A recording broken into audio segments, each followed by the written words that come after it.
ಗೌರವಾನ್ವಿತ ಅನ್ನದಾತ ಬಂಧುಗಳಿಗೆ ನನ್ನ ನಮಸ್ಕಾರಗಳು. ಏನಂತಂದರೆ 21ನೇ ತಾರೀಕು ರೈತರ ಹುತಾತ್ಮ ದಿನಾಚರಣೆ ಇರೋದ್ರಿಂದ ನಮ್ಮ ಗುಂಡ್ಲುಪೇಟೆ ಭಾಗದಿಂದ ಸಾವಿರಾರು ಸಂಖ್ಯೆಯಲ್ಲಿ ಗುಂಡ್ಲುಪೇಟೆಗೆ ಹೋಗ್ಬೇಕು. ಕಾರಣ ಏನು ಅಂತಂದರೆ, ಇವತ್ತು DK ಶಿವಕುಮಾರ್ ಜಮೀನನ್ನು ಕಿತ್ಕೊಳ್ಳೋಕೆ ಹೋಗಿದ್ದಾರೆ. ಯಾರ ಅಪ್ಪನ ಜಮೀನು? ಅನ್ಯೇತು ಪ್ರಾಣ ಪ್ರಾಣೇತು ಪರಾಕ್ರಮ.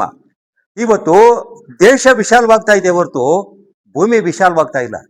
ಇದನ್ನ ನಾನು ಮಾಡಲೇಬೇಕು ಅಂತ ಕಿತ್ಕೊಳ್ಳೋಕೆ ಹೋಗ್ತಾ ಇದ್ರಲ್ಲ, ಇದು ಯಾರ ಅಪ್ಪನ ಮನ ಆಸ್ತಿ? ಬೇಕಾಗಿದ್ರೆ DK ಶಿವಕುಮಾರು ಅವರ ಕನಕ್ಪುರದಲ್ಲಿ ಕೊಡ್ಲಿ. ಕನಕ್ಪುರ ಜನನ ಹೇಳ್ತಾರೆ, ನೀವು ಯಾರು ಸಿಟಿಗೆ ಬರ್ಬಿಡಿ, ಜಮೀನ ಉಳಿಸ್ಕೊಳ್ಳಿ ಅಂತ ಹೇಳ್ತಾವ್ರೆ. ಆದ್ರೆ ಬಿಡ್ದಿ ಗ್ರಾಮ ಮಾತ್ರ ಜಮೀನ ಬಿಟ್ಟೋಗಿ ಅಂತ ಹೇಳ್ತಾ ಇದ್ದಾರೆ. ಇದಕ್ಕೋಸ್ಕರವಾಗಿ ನರಗುಂದ ನವಲಗುಂದಲ್ಲಿ ಗುಂಡೇಟಿಗೆ ಬಲಿಯಾದ ಅವರ ಹುತಾತ್ಮ ದಿನಾಚರಣೆನ ನಾಳೆ ಆವರಿಸ್ತಾ ಇದ್ದೀವಿ. ನಾಳೆ ಚಾಮರಾಜನಗರದ ಜಿಲ್ಲಾಡಳಿತದಲ್ಲಿ ನಾವು ಆಚರಿಸ್ತಾ ಇದ್ದು, ಇದಕ್ಕೆ ಎಲ್ಲ ಬರಬೇಕು. ಮತ್ತು ನಾಳೆ ಅದ್ಭುತವಾಗಿ ಎಲ್ಲ ನಮ್ಮ ಚಾಮರಾಜನಗರ ಜಿಲ್ಲೆ ಎಲ್ಲ ರೈತರು ಹೇರಿ ಪೊರ್ಕೆ ಸಮೇತ ಈ DK ಶಿವಕುಮಾರ್ಗೆ ನಾವು ಪಾಠ ಕಲಿಸ್ಬೇಕಾಗಿದೆ. ಕಾರಣ ಏನು ಅಂತಂದ್ರೆ, ಇವರು ನಿಜವಾಗ್ಲೂ ರೈತರಾಗಿದ್ರೆ ಈ ಕೆಲಸ ಮಾಡ್ತಾ ಇದ್ರ ಮಾಡೋ ಅಥವಾ ಮಡಿ. ನಾನೇ ಹಸು ಸಾಯಾಗ ಕರುಗುಲ್ಲ ಹಾಕಿದ ಅಂತಂದ್ರೆ ನೋಡ್ರಿ, ಯಾವುದೇ ಒಬ್ಬ ಮನುಷ್ಯ ಅವನು ಎಲ್ಲೇ ಸತ್ತಿದ್ರು ಕೂಡ ನಮ್ಮ ರುದ್ರಭೂಮಿ ಅಂತ ನಮ್ಮ ಜಾಗಕ್ಕೆ ತಕ್ಕಂದು ಮಣ್ಣು ಮಾಡ್ತಾರೆ. ಯಾವನೇ ಒಬ್ಬ ಮಿನಿಸ್ಟ್ರು ಒಂದು ಎಲ್ಲೇ ಸತ್ತಿದ್ರು ಕೂಡ ಅವನ ಭೂಮಿಗೆ ತಕ್ಕಂದು ಮಣ್ಣು ಮಾಡ್ತಾರೆ.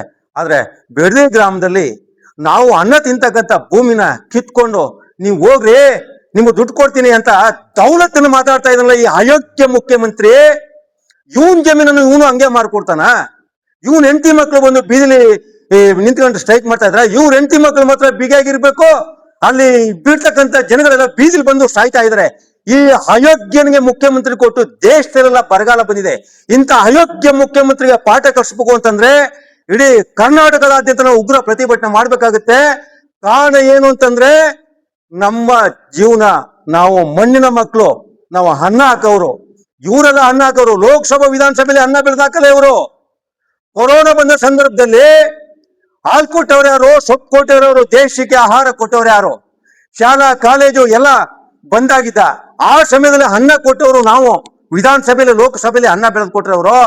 ಆದ್ರಿಂದ ಯಾವ ಮಂತ್ರಿ ರೈತ ವಿರುದ್ಧ ಮಾತಾಡ್ತಾರೆ ಅವ್ರಿಗೆ ಉಳಿಗಾಲ ಇಲ್ಲ ಅಂತ ಪ್ರಧಾನಮಂತ್ರಿ ನರೇಂದ್ರ ಮೋದಿ ಅವರೇ ಮಂಡಿ ಅವರಿಗೆ ನಮಸ್ಕಾರ ಮಾಡಿದ್ರು.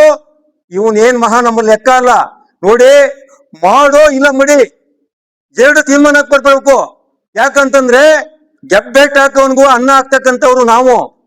ಇವನ್ ಅನ್ನ ಕೊಡ್ಲಾ, ಇವ್ರ ಸೀಟ್ ಮಾತ್ರ ಬಂದೋಬಸ್ತ್ ಆಗಿರ್ಬೇಕು, ನಮ್ಮ ಜಮೀನ್ ಬಿಟ್ಟೋಗ್ಬೇಕು. ಇವ್ರ ಆಸ್ತಿಗಳೆಲ್ಲ ಎಷ್ಟಿತ್ತು ಎಲ್ಲ ರಾಜಕೀಯ ಬರೋಕ್ಕೂ ಮೊದಲಿಗೆ ಈಗ 1000 ಎಕರೆ ಎಲ್ಲಿ ಇವ್ರ ಅಪ್ಪಿನ